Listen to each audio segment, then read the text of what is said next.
Hi everybody, Miss Brezik here.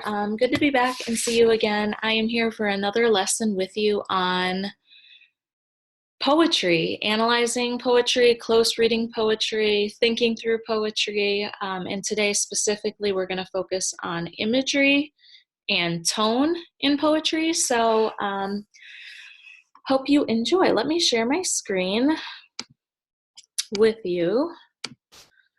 All right, and now let's get to work. So as you know, we've been working on Bronx Masquerade, and last week we looked at all of the different poetry lenses. Well, we didn't do all of these, but last week, remember that we focused on rhythm in poetry, and we looked at some repetition and alliteration, and we also looked very closely at allusion. Today, we are going to be reading a poem from Bronx Masquerade called Inside by Janelle Battle. And we are going to be focusing this time first on imagery, thinking about what we can see. And so we'll have to see if we have any of these different figurative language types in our poem, but I will tell you there is definitely imagery. And then I'm also going to explicitly teach you tone. So this one is probably going to be the one that's going to be a little bit new. So before we get started, let's look and see what imagery is, because this is the one after we make sure we understand the poem enough. We'll be looking at imagery, and imagery is a literary term used for language and description that appeals to our five senses. So this could be the sense of smell, sight, taste, touch, or hearing.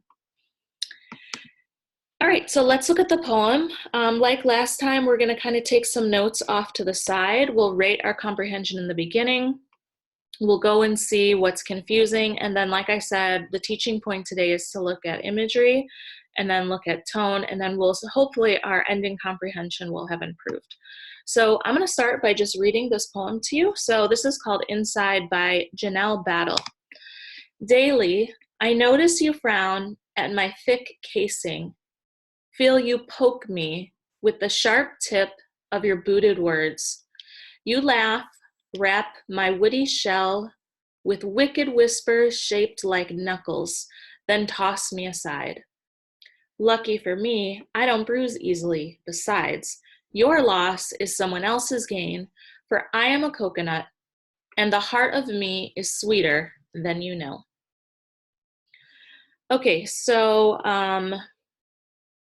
if I were going to rate my comprehension right now, this poem is definitely simpler to me than the one we read about Langston Hughes. So that Langston one last week, I'd probably rate myself like a 1. And then I would say this week, I'm thinking maybe a 3. So I still didn't figure out my highlighter.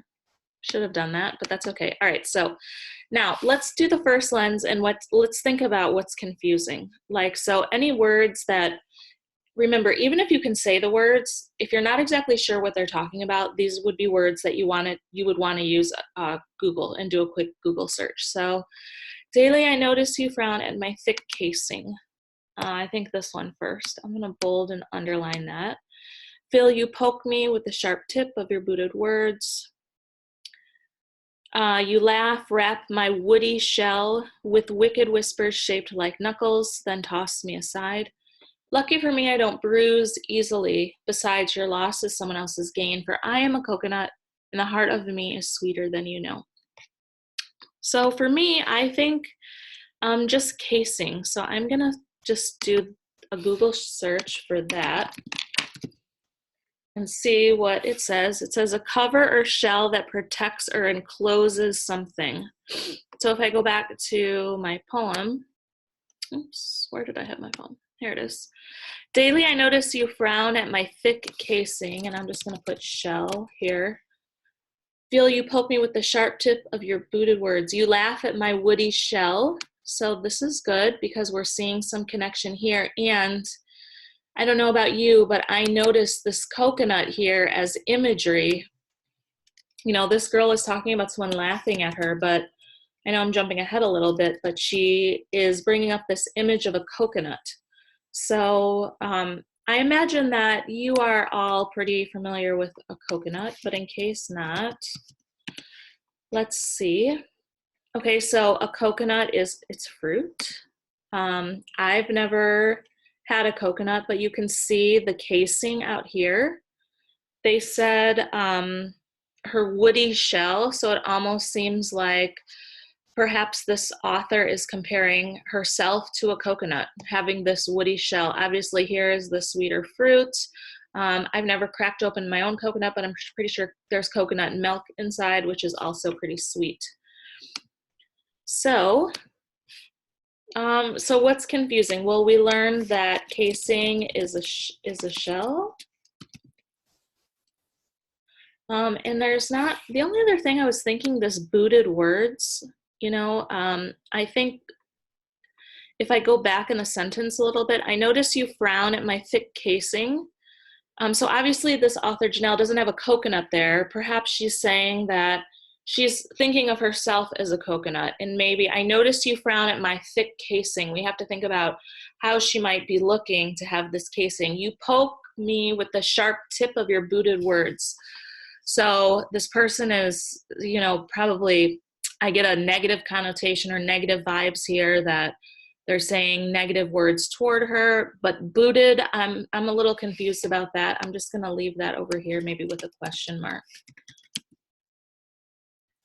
And maybe we'll come upon more information. So if we move on to the second lens of imagery, we've already thought about, you know, it seems like this author is saying, I'm a coconut, I have this outer shell, and people are poking at me, and there's wicked whispers, which could be like maybe mean or rude comments that are like kind of hushed. They're shaped like knuckles. So if we think of like I think of knuckles and I'm thinking of like fighting, and then toss me aside. So it kind of starts off right there, like there's all of this like negative stuff coming at her, but lucky, she doesn't bruise easily, because at her heart or her core or her personality, the insides of her are sweet and good and lovely.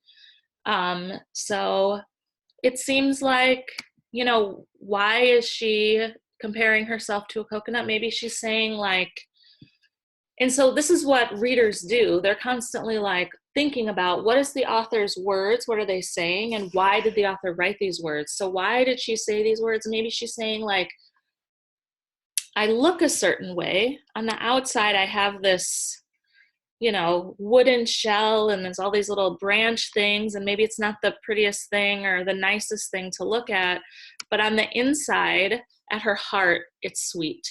So some imagery, we'll just say the author thinks that even though she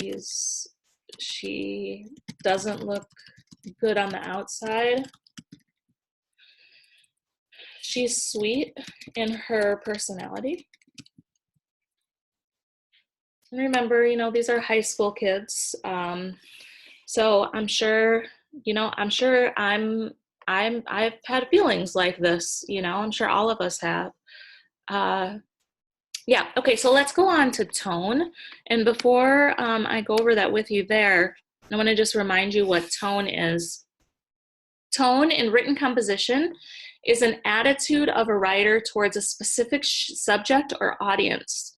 Tone is generally conveyed through the choice of words or with the viewpoint of a writer on a particular subject. Okay, so look at these words now. I'm going to use some color coding. The word frown, negative connotation. And actually, let me show you one other thing. Take a look at these tone words. So there's really positive tone words like confident and romantic and modest, and then there's neutral, like they're not negative or positive, serious, scholarly, pensive, and then there's negative tone words like furious and desperate and sarcastic and uneasy. So when you want to look for tone, what you're going to do is you're going to look at the kinds of words that you notice. Okay, so frown, negative. A thick casing, now that we've seen that casing on a coconut, I would say negative.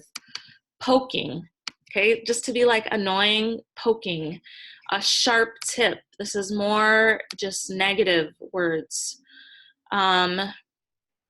Okay, she's saying you laugh, and laugh is a positive word, but it seems like it's like whoever this is laughing at her. So in this case, I wouldn't put anything positive there, more negative. Wicked whispers and shaped like knuckles, and then toss me aside. Then there's kind of a change. Lucky for me. Lucky doesn't seem so negative anymore. This seems more positive, so I'm going to change the color to blue. Lucky for me.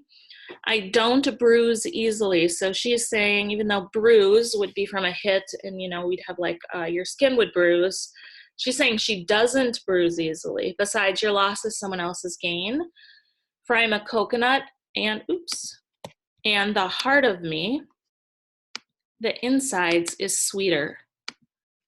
I would say, okay, so can you see how this author had an attitude up here that was like all negative about these people? And then after she kind of realized, but me, I'm a good person and I can take it. And, you know, she didn't really elaborate, but she probably has friends to talk to or family members, and she knows that on the inside she's sweet. So you can see how the tone or the author's attitude has totally changed. So when you go to read the poem that we're going to ask you to read tomorrow, you're going to do the same thing. You're going to see how the tone changes. So in the beginning of the poem, the tone was, let's look back at that list. The tone was maybe, no, not really depressed, maybe frustrated, maybe angry, maybe harsh or grim. Obviously, there's words here that you might not know, in which case, you know, you shouldn't just pick one. You should definitely look those up. Pessimistic is just when you have this bad attitude, but to me, I don't know, pessimistic doesn't feel like the right word. Perhaps, I think like harsh. The tone starts out like pretty harsh about these people. So in the beginning of the poem, the tone was harsh about others. Then it switched to, let's see that list again. Then it got hopeful, right? Then she realized she's good on the inside and she's a kind person. So the tone then shifted. And then it switched to hopeful because she remembered who she was at her core, which is kind.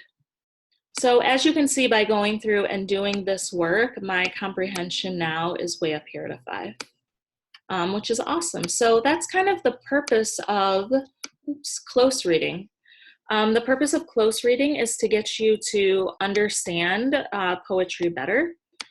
And you do that by doing multiple readings. So just to review, you kind of rate where your comprehension is, you think about what's confusing and you look it up, and then you work on these different lenses that we're going to ask you to. So tomorrow on the poem, you're definitely going to do tone and I think imagery too, the same way that I have. So that's awesome.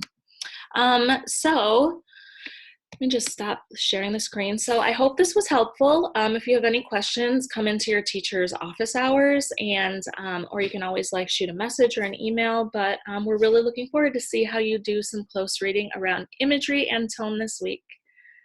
Bye, everybody.